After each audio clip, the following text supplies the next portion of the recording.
Welcome to this episode of the UK Sports Chat podcast. I'm Joe Williams, and in today's episode, I am speaking with professional ultra runner Paul Giblin.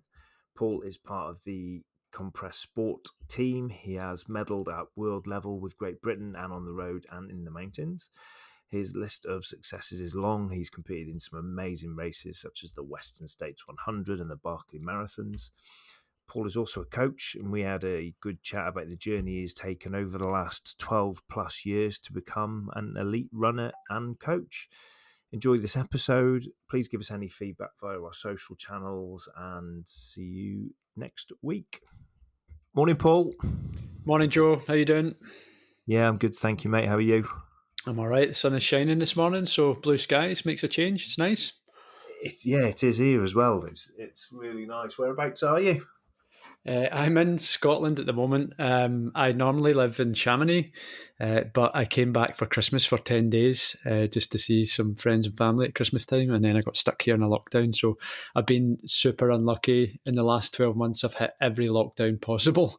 I was in the US when the pandemic hit, so I got stuck there for a few weeks, and then I managed to get back, but I couldn't get back to France, so I was stuck in Scotland for 6 months, and then when I got back over to France, I went into another lockdown and all that. So yeah, it's been a bit of frustrating time, really. Yes.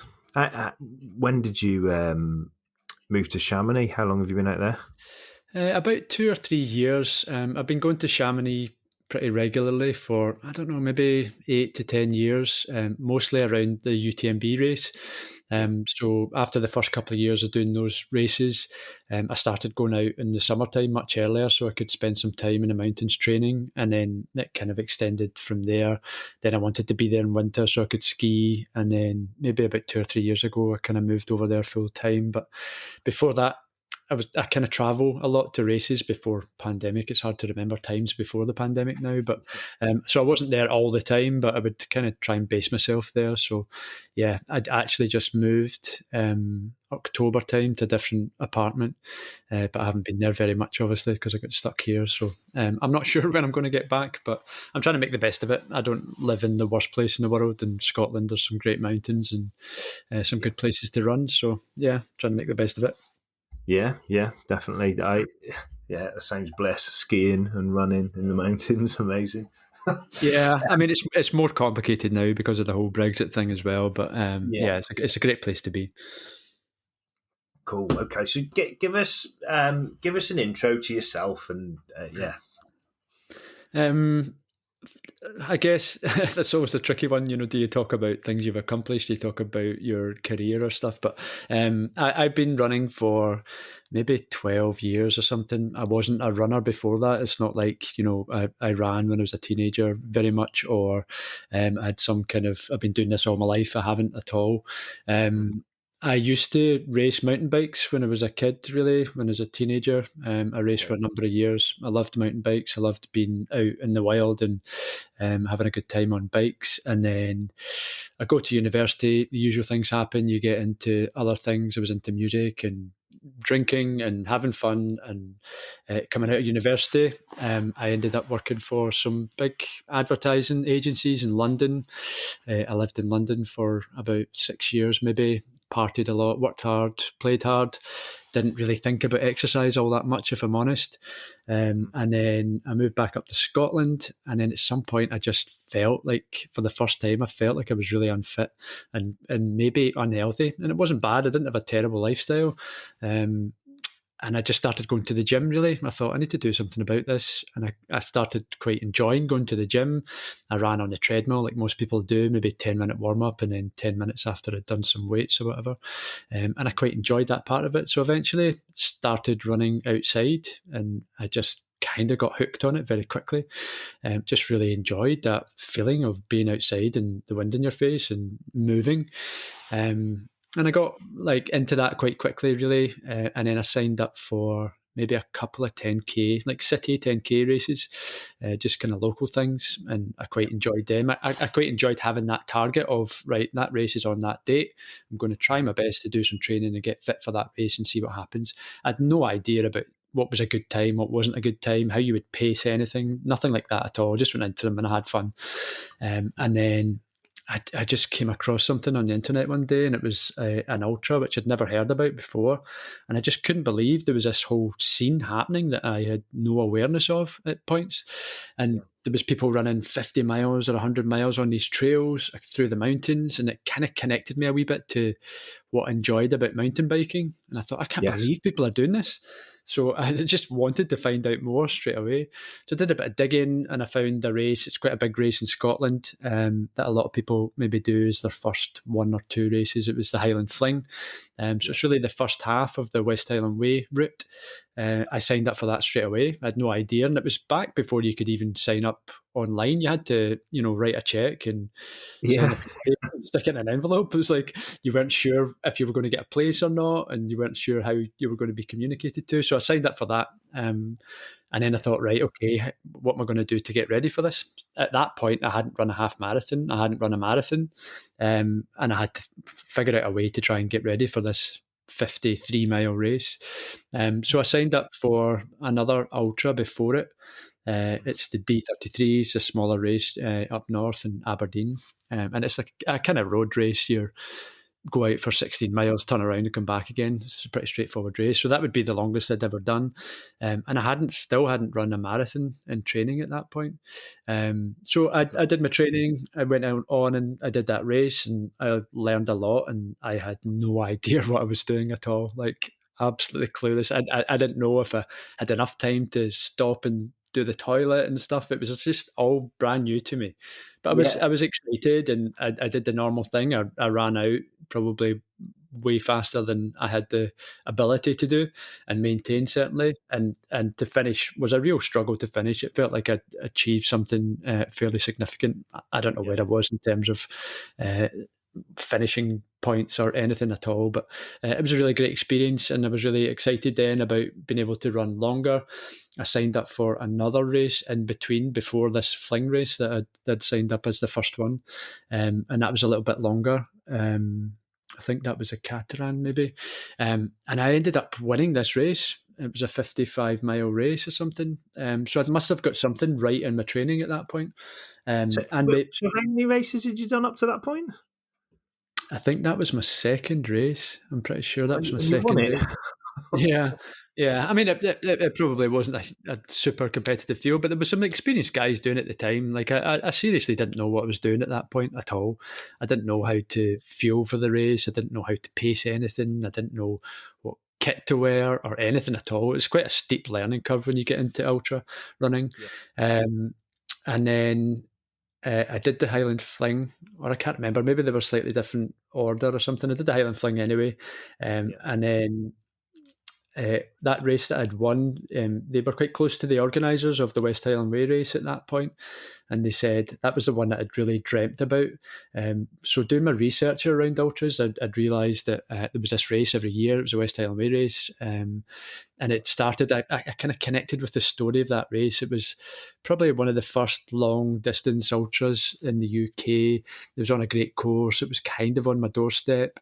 My mum and dad knew the guy who first started the race. I first did it. It was two guys that kind of had a bet with each other to see if they could run this 100-mile trail. I think 95 miles maybe at the time, Yeah. to see who could finish it first. So I kind of connected with that story, and I got really obsessed by that race. So they allowed me to get an entry when I probably wasn't really ready for it, and it's a wee bit more difficult to get entries these days, I think.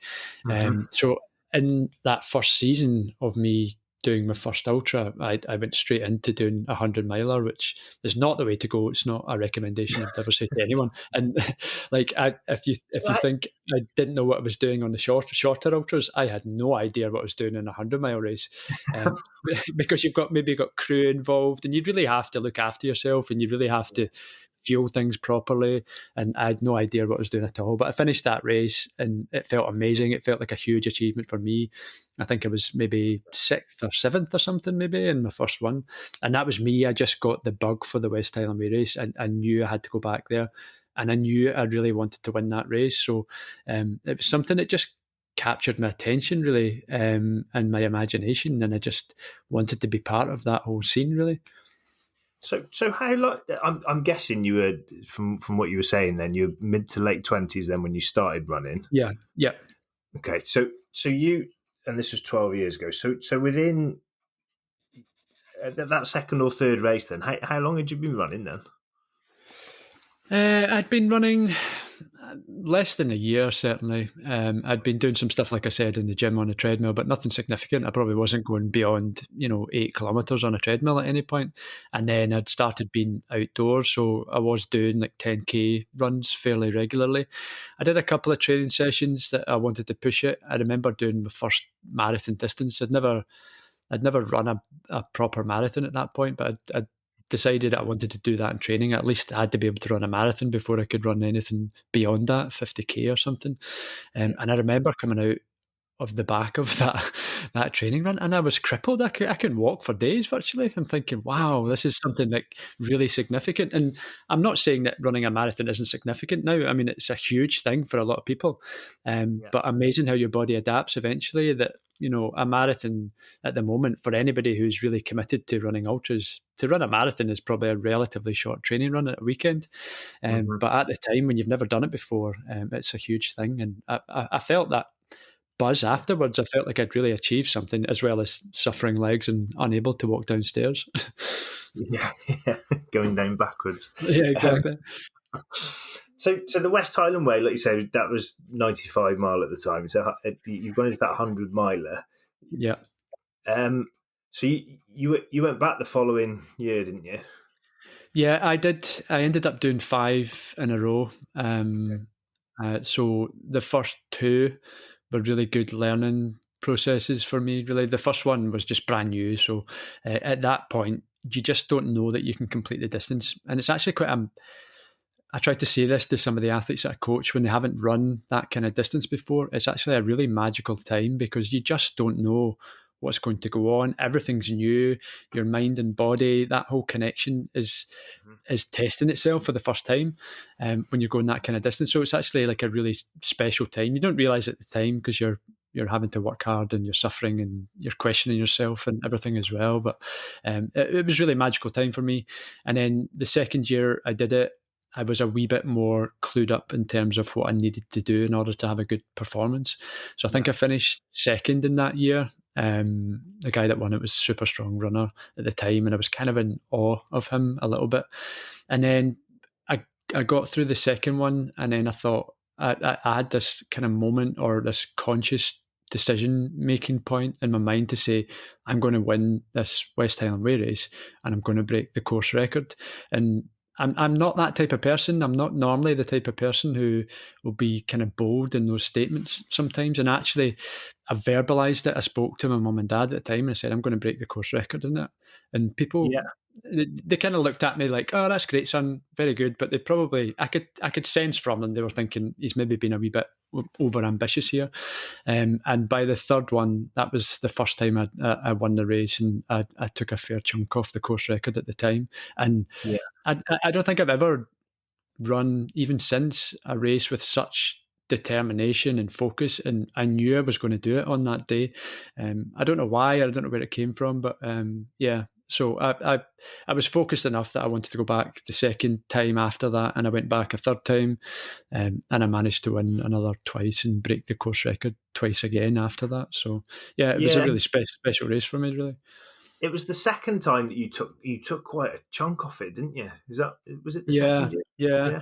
Yeah, The second win, um, we had like a good reason for it. We had another guy running who was quite open about it on social media that he was coming up to win the race and he was coming up to break the course record, and he had a good pedigree and he was quite mouthy about it. So I guess that kind of riled me up. And when you've got really strong competition like that, then you can generally get a big performance out of either me or he was going to have a good performance. And we kind of battled it out for a lot of that race, which helped in terms of the overall time. yeah, yeah. So just for listeners, we're talking. I think it was just over 15 hours, and then you took that down to 14:20, and then you beat it again to 14:14 the year after. Is Yeah, that right? yeah, I Yeah, think that was it. And actually, the third one was really tough. I ended up being on my own for quite a lot of that race, and and not comfortable, but comfortable in that I didn't feel threatened that I was going to lose the lead in that race. So it's actually really difficult to keep on pushing and just racing a clock, because you never win against a clock. It's not like you can sense somebody's slowing or somebody's catching you and you can push it a certain bit. The clock just keeps on going. So that was quite a tough one. And for a chunk of that race, I thought I wasn't going to get close to the record. So it was really only in the last maybe 25 miles that I was really having to work hard to try and chase it down. And that's quite a hard thing to do. Yeah. So you've gone, from somebody who just you mountain biking, you got into running, you enjoyed it, you liked the bars, and then it's quite rapidly progressed to, like you say, you making these bold statements and wanting to win races. So how did you change your approach, and what were you spoke about learning things from your early races? What describe to us what your training looked like and how it changed from before you ran that race to 3 years winning it. Yeah, I think it was more challenging in those days, in that there wasn't the same level of coaching available. There wasn't the same level of really scientific or well proven information about how to run an ultra really well. So it was like you were scouring old books and old race reports. You spent a lot of time reading blogs and trying to find different pieces of information about how people fueled things and what they did. And there was loads of like really wacky stuff now. When I look back at the time, it was, you could go from extremes at people that were saying, oh, you have to be running 200 miles a week is the only way to do it. Or people doing these massive back-to-back runs, and that's the only way you can possibly run a fast 100-miler, is if you do 50 miles on a Saturday and then you do 40 miles on a Sunday, and like just crazy things I would never recommend now. So you had to really spend time researching stuff, which was a big part of the enjoyment factor for me. So it was trying things out in training and going out every day and saying, oh, well, there's a session that I've found from some American ultra runner who recommends this session. I would go and try it and see how I felt after it. I guess in some ways, like, I definitely wouldn't recommend it. In that first year of me racing, I did 7 ultras. I think I was signed up for 8. I missed one because I was sick, which is way too many, right? But actually, I was just gathering information the whole time. So I was learning on the job as I went. And then I think after that, I maybe started to back off and be a wee bit more strategic about the races that I wanted to do. So I get it a lot as a coach. So somebody will come in and say, I want to do this 100-miler in June. It's my focus race. I want to do really well in it. And just so you know, I've also signed up to a 50-miler 3 weeks before. Do you think that's a good thing to do?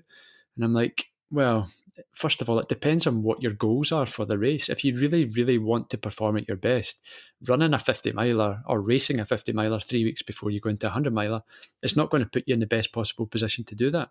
If your goal is just to finish both races, then fine, you can do that. So I started to be smarter about things. It became part of who I was and my lifestyle more than just a hobby, right? So I committed to doing things. I committed to going to bed early. I committed my diet to eat properly and eat things that were going to help me train better.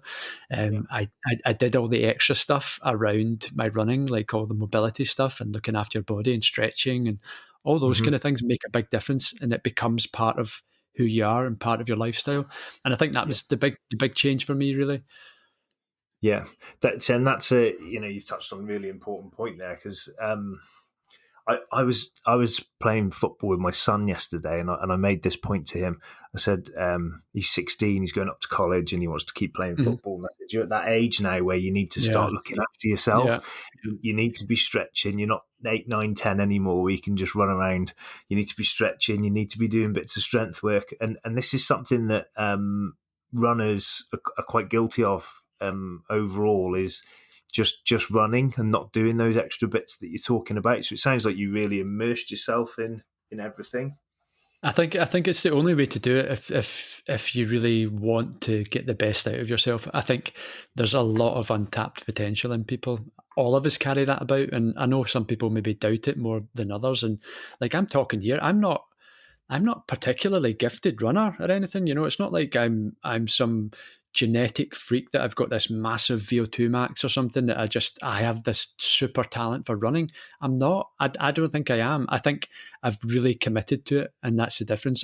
I became somewhat obsessed by it, I suppose. But everything I do is centered around my running. So I stopped drinking, for example. I was in a relationship quite early on, and it didn't actually really fit with my relationship and at the time, and that broke down. So then I was able to fully commit to doing the thing that I really love doing, and that is things like changing all those not so good habits that you have in your normal lifestyle, and actually asking questions about, well, why is it I feel the need that I have to have a glass of wine at night to de-stress? Is there something else that's going on in my life that's causing that, or makes me turn to that?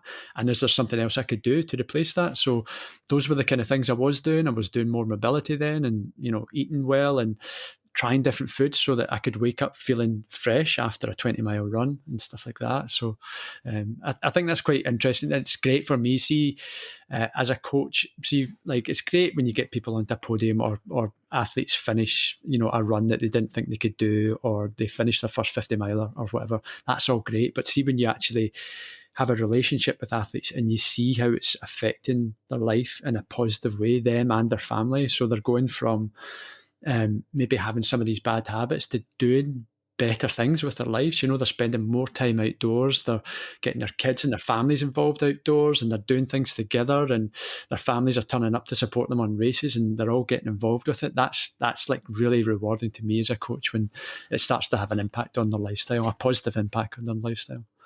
Yeah, brilliant. That's really, really interesting to hear.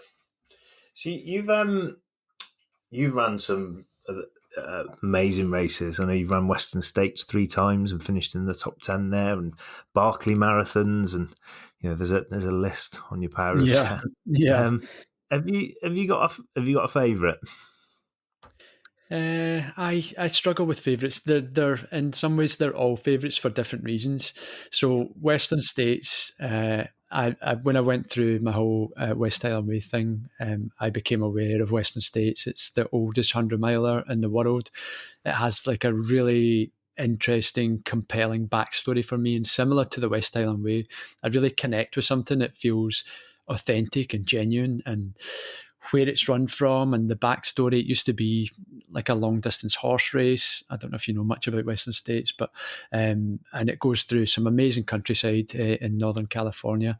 It starts from Squaw Valley, just out in Lake Tahoe, and goes down through some huge canyons and stuff where they used to mine for gold and all that stuff. So it's really, really interesting backstory. So I really connected with that. I wanted to do it. And because of my success at the West Highland Way race and through a few connections, it's a very difficult race to get into. I managed to get a place one year, and I went out there and spent a lot of time in Tahoe and hanging out with people there. I made some really good friends, and I went back, and I think I've done 4 Western States in the end. It's just a magical race. It's one of the most exciting ultras in the world. It's actually relatively small in terms of the number of participants each year. They keep it to under 400. But it's like one of the premier ultras you can do in the world, and it's just got this like really good feel when you're in the race. Super exciting. The crews and the aid stations are amazing, and you just feel like you're part of something really special. For me, it's kind of like getting to an Olympic Games for me. Western States, maybe UTMB are the kind of pinnacles of racing, 100-mile races for me anyway. Yeah, cool. How do you manage when you're in those races your mindset? So you've just described Western States, obviously. So that's 100-miler through canyons, etc. It's a very tough race, isn't it? Yeah, How do you? What's your kind of mental techniques that you use when you're racing? I think you need to be really clear first of all, and I think people get found out quite quickly if you're just doing a race to tick it off, or because you think you should do a race, or it's just an easy one for you to do from a practical sense. Then you can struggle when it gets really tough. You struggle when you don't have a clear reason why you're doing it. And I think that's really important. And that's why I tend to go to races that I feel a real strong connection with, like the West Highland Way race, like Western States, where I feel like I want to be part of that story and I want to be able to in some way contribute to the story of that race. So that makes a big difference when you start off. So that helps you be much more committed to your training, and it helps you to really force you to understand what the requirements of any race are and what the main limiters of any race are going to be. So Western States is kind of unique, and it's quite a hot race. So you start early morning, you start quite high up already. You start from Squaw Valley, so you're already kind of at altitude, and you climb straight away. You've got 3,000 feet to climb right from the gun, really. So it's cold at the start. You've got snow to deal with usually at the start, and maybe for the first 10 or 20 miles, and then you run at altitude for a period. So that's a particular limiter maybe for some if you've got no experience of running at altitude. And then you've got the heat to deal with for a good 10 to 12 hours. It gets really hot. It can be like 40 degrees sometimes at Western States.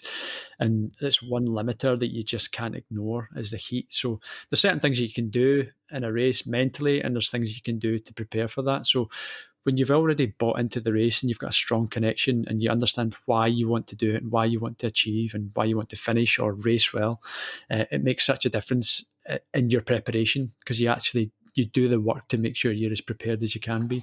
And I think that's the starting point that I would suggest to most people is like try and have an emotional connection to the races, understand why it is you really want to do it. And it's not every race you're going to do is you're absolutely connected to it, but some of the races you'll do are building towards a result in a future race, and that's okay too, because you've got a good reason to be doing that. So there's lots of things you can do when you're actually in the race itself, is just break the race down. Like a 100-mile race or a 200-mile race, it's quite hard to, even when you're maybe, 30 or 40 miles into a 100-mile race, you're thinking, I've still got a long way to go here. You just need to break it into chunks really and just focus on the next aid station and think, right, okay, I'm going to get myself to the next aid station, then I'm going to make a call from there. What I find a lot of people do in these longer races is they maybe don't write any kind of race plan, which I will always do for a big race. I think it's quite important when people do it. And that's breaking down the race into those chunks that I've talked about. And they're usually aid stations in a lot of these races anyway. So there might be 10 miles, there might be 12 or 15 or sometimes only 5 miles between aid stations. So that's a useful checkpoint for you to say, am I getting there? Am I going too fast already and maybe pushing too hard? Or am I falling behind on what my projected plan was? And it's okay if you are sometimes, but at least you can make a decision then about what you're going to do in the next aid station. So there's always going to be times in an ultra that you're not going to feel that good and you're going to maybe struggle and you'll maybe start slowing, either consciously or sometimes unconsciously you're slowing. And sometimes when you get to that point, it's a good wake-up call. And at that point, you can at least understand that you're maybe 10 or 15 minutes up or 10 or 15 minutes down. What am I going to do about it next? So when things start to go wrong, I try to consolidate my position almost to go, right, okay, I've had a bad period there. I've felt quite bad for an hour. I've had a bad stomach. I couldn't take any food on board or something. Or maybe I've been sick, or I'm just not feeling that good today. I'll try and not let it cloud every other decision I'm going to make in that race and start on this kind of negative slope that, oh, this is a disaster. I should never have come out today. It's a bad thing to do. And this is beyond me. And those small voices of doubt, we all have those in races, and it's fine. But if you start letting that become a bigger and a louder voice, then your race can really slide. So I'll use those points sometimes to say, right, okay, I'm going to get myself to that aid station. I don't feel that good. I'm going to take a minute in that aid station. I'm going to do some things, small things, any small thing that I can do to make myself feel better. And it might be maybe you retie your shoes because there's been some discomfort in your feet or something, or you fix the pack that's been rubbing slightly on your shoulder. You have some food, you have a drink, and you go, right, okay, I'm going to see how I feel now in this next section. So breaking it down into small chunks is quite a good thing to do. And then just trying to see it section by section and not look at the whole entirety of what you've still got left to do. And then actually it's useful sometimes to think back as well and think, right, okay, so I don't have 100 miles to do now. I'm 25 miles in. I don't feel that great, but I've only got 75 to go. So if I break it down, I just need to do another marathon, and then I'm halfway, or I'm over halfway, and just use some of those techniques to try and keep yourself moving. Love it. Love it. And that's applicable for any distance as well, really, isn't it? If if some of our listeners aren't running, long ultras, they can still use that same technique to prepare themselves going into races. Break the race down, look at the course profile, look at what's the weather, etc., and plan that so that they go into it better prepared.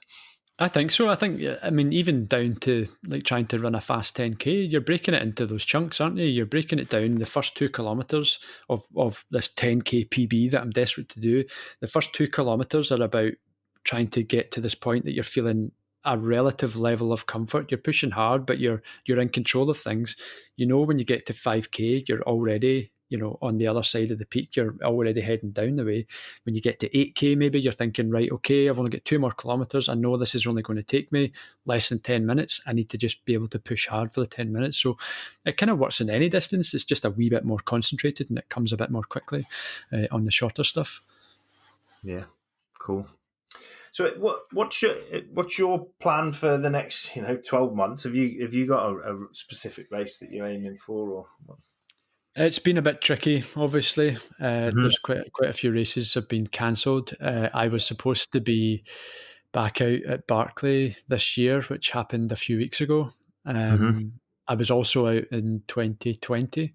I was actually out there, and I'd spent maybe 5 or 6 weeks in the park just getting ready and training and doing some navigation practice and stuff. And the pandemic hit, and the race was cancelled maybe 6 days before the race, which was pretty frustrating. So that's how I ended up being stuck in Tennessee for a while. So I was supposed to have a place this year, but I just couldn't get out there, which was really frustrating to know the race was happening and I wasn't able to go out there. So this year, I have plans to do the Tour de Géant. It's a big race in Italy, which is end of August, early September. Instead of doing UTMB, I've been at UTMB for about 8 years maybe, so I wanted to do something different, something a bit longer. I've done a few longer races now, and I've got a real kind of fascination and connection with them, which is partly why I'd been at Barkley, because it's quite a long race, albeit distance-wise it probably isn't that long, but you're definitely going to be out there for a good few days at a time. So I've run a few 300-kilometre races, which I've really enjoyed, that adventure side of things, and being out for a couple of days, just, I don't know, it's something that I connect with, and it makes me feel like I'm properly out on an adventure, which is quite important to me. So I've definitely would like to do some longer races. The Tour's quite a long race. I think it's 330 kilometres. It's got a huge amount of ascent and descent. So that's going to definitely challenge me more than I've been challenged in some other races. And I'm not quite sure what I'm going to do before that. I've got an FKT challenge in the next few weeks I'm hoping to pull together with a friend that I'll do in Scotland before I head back to France, which I really need. It's been, I think I've raced for maybe 18 months or something, and it's hard. I don't run just to race. I would run anyway, but to not have that really clear focus of a race has been hard for me, because it's been a big part of my life for the last 10 years, of knowing where I'm going to be in the world and what race I'm going to be focused on and what specific training I'm doing. So I'll hopefully get a summer race in as well, but I'm not sure what that's going to be yet. Yeah. Okay. So you've mentioned, you've touched on that you're coaching as well now. So tell us about your when did you start coaching, and tell us about your coaching and pylon as well, please. Yeah. I started the coaching side of things back in 2014. So it's been quite a long time now. And back then I really ended up with just a couple of clients who trusted me enough based on my good race results to Yeah. allow me to help them with their training. And then we've really grown organically since then. I've worked with loads of athletes at all different levels, from people who are quite new to the sport, to people who were already performing and winning races really well, and we've helped them to go on and be called up to have GB vests and run 24-hour races for Great Britain and stuff. So it's been amazing. We work with athletes all over the world. It's mostly kind of online remote coaching. So we write plans for people, and then we build relationships with people, mostly online, and help them just to reach their goals, really. So we've now got a coaching team of 5 of us, and we coach a lot of athletes now. We've predominantly been ultra focused, has been the biggest part of things, but we actually want to reach more people now, and we think we can help more people. So we launched a product this year, which is like a monthly product. At the moment, the ultra product, it's not just for people running ultras, but is a weekly program. So we write week to week for people, and we'll react to how well they performed in the week before we write their new plan and stuff. We've launched a monthly program for people, and that can be anybody who's maybe wanting to run a fast half marathon or a marathon, really, and they don't maybe need a coach to speak to every week. So we'll do that monthly with them instead, and give them a month's plan. So that's been really good. It just allows us to reach more people and talk to more people and try and support more people, because it's all about, I think, some people just need some belief sometimes, and if you can have one person who's supportive of your goals and supportive of your dreams, and it can make such a difference. And you don't always get that at home, and you can have a great partner and great family and friends and stuff, but they don't always connect with your why, or why you want to run, or why you want to get a fast 10k PB, or why you want to do London Marathon. And that's the role that we can fill, because we really understand why people want to do that, and we want to try and bring out that potential that they have inside them. So yeah, it's been a really great experience for us. We've actually got like a really amazing community now, of athletes who are currently working with us, or some that have maybe left but they're still connected to us. So we do some meetups. We also put on some events. So we've had a few residential training camps, and they're just amazing experiences for us that are putting them on, as well as the people that come there. And we normally have like a weekend. We're supposed to have one this year, obviously, but it's been cancelled or postponed until the end of the year. But we get a bunch of people together. We go somewhere nice, like the Lake District or somewhere nice in Scotland. We spend a weekend together eating and running and talking about running and talking about why we do things and adventure, and we have a lot of fun along the way as well. So that's been great.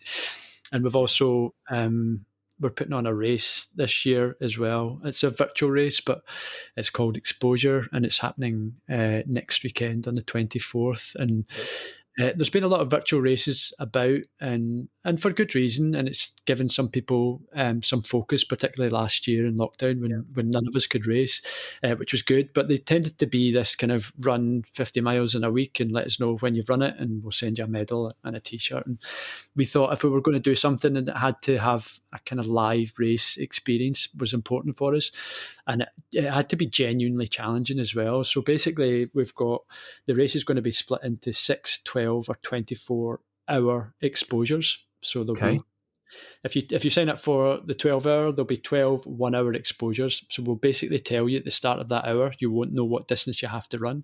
We'll send you a text message to say, in this exposure, you have to run 3 miles. So you go out and run 3 miles, you'll come back and you'll wait for the next exposure. And if you don't make it, and you're not quick enough, maybe you get a 6-mile exposure and you're too tired, then you'll be out of the race. So you really need to be comfortable being uncomfortable, and you need to surrender to it a little bit, and it's a genuinely challenging experience. So we've got a 6-hour, a 12-hour, and a 24-hour. The 6 hours great if you've never run an ultra before, maybe, because you're probably going to have to run 50 kilometers over that 6-hour period.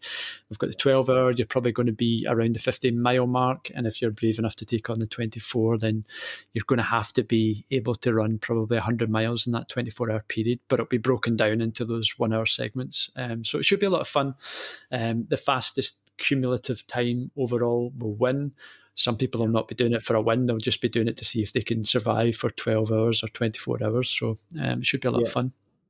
That's great. It's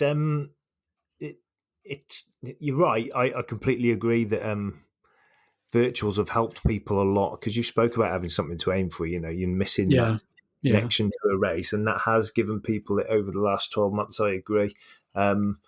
It's and it's great to see how they've also evolved, because this is a completely new concept that you're talking about here. It's people have got creative with it, which is great, really good. yeah. Um, do you have we all like a bit of shoe porn, don't we? Us runners. Too much kit. What's your what's your kit of choice? Have you got any favourites there, or Yeah, I mean, I've been working with Topo for maybe 5 or 6 years. I like as any runner, when you get into running, you become obsessed with shoes. So I've gone through a lot of shoes in my time, and then it was maybe 5 or 6 years ago I had a conversation with Topo. It was the first time they came into the UK, the distributor here. Um, got in touch, and I'd done some work with them before to say, we've got these shoes, we've got some test shoes coming in, do you want to try them and maybe come in and talk to us about them? So I went in and I met Tony Post, who's the guy behind Topo in the first place. I had a really good conversation with him, really passionate guy, and kind of like any new ultra runner way back will read Born to Run, and probably every runner reads Born to Run maybe, but yeah, yeah, it's one of those books that really gets you excited and motivated about running. And in there they talk about barefoot running and the five fingers and whatever. And Tony was actually involved in that because he worked at Vibram before he started Topo Athletic. So he gave us his shoes and went out and tried them, and I really loved them, and we had further conversations then. So I've been running in nothing but Topos since then, really. And just the minute you put them on, I don't know what it is. I think they say they're like a natural foot shape or something. I don't really know what that means, but it feels like that when you put them on, more than any other shoe I have in the past. And I don't know if it's to do with they've got like quite a wide toe box, not as wide as some of the other shoes like the Ultras or whatever, and they don't. They're not like super close to your ankles and stuff either, so they feel really natural. And I think most people that I've managed to convince to try Topos have all been the same. They're like, oh wow, these feel really good. There's just something really nice about the feel. I guess early on for me, they had quite a small range, so they weren't always super suitable for some of the races that I did. It didn't stop me, but I ended up like doing UTMB and stuff in a pair of their trail shoes way back that maybe weren't suitable for such rugged terrain, and the shoes got kind of messed up a little bit. But now they've got a huge range. They've got like a shoe for every kind of terrain or requirement that you have. Really, they've got great fast, like for doing your fast intervals or doing fast stuff on the road. They've got some really nice lightweight shoes, zero drop. They're not all zero drop either now. They used to be quite minimal, but they've got different kind of drops and shoes that work for different people. And then they've got things like the Mountain Racer, I think came out maybe a year or two ago, which I've used at UTMB a couple of times now. So it's just a great mountain shoe. It's got loads of great grip on it. They teamed up with Vibram, I think, in the last couple of years as well. So they've got a bit more kind of grip and traction than they've had before as well, and much more durable with the outsole. So that's been fantastic. They've got like shoes like the MT3, which are great for kind of hard pack, fast trails that you might get at Western States. And then they've just got like a really good range of shoes now. So I would hope to. I think I'll always use Topo shoes, whether I have a relationship with them or not. So yeah, they've been really good. cool. I met Tony at a conference. He was that's a really interesting story that not everybody knows over here yet. Is exactly what you've just told. He was involved with Vibram, and then Yeah. started obviously Topo. It's yeah, they're getting much more popular in the UK as well now, aren't they? Like you say. They seem to be, yeah. I've got quite a lot of my guys are started wearing them and stuff as well. And I think it's always difficult. It's a difficult sell-in, I think, initially when you come into the market and you're maybe relatively minimal and people are unsure and they don't know the brands, and people are quite brand loyal when it comes to shoes for a while. So actually the task for them, I think, is just getting them onto people's feet, because once you get them onto people's feet, they're like, oh wow, these feel really good, and that can make a big difference. So yeah, it's a really good brand and nice company it seems to be as well. Do you want to give any other brands a mention? I know you're supported by other brands as well. Isn't it? Yeah, I mean, I run for the Compressport trail team, so I've been with them for maybe 5 years, maybe. I actually bought their stuff before I was involved with them.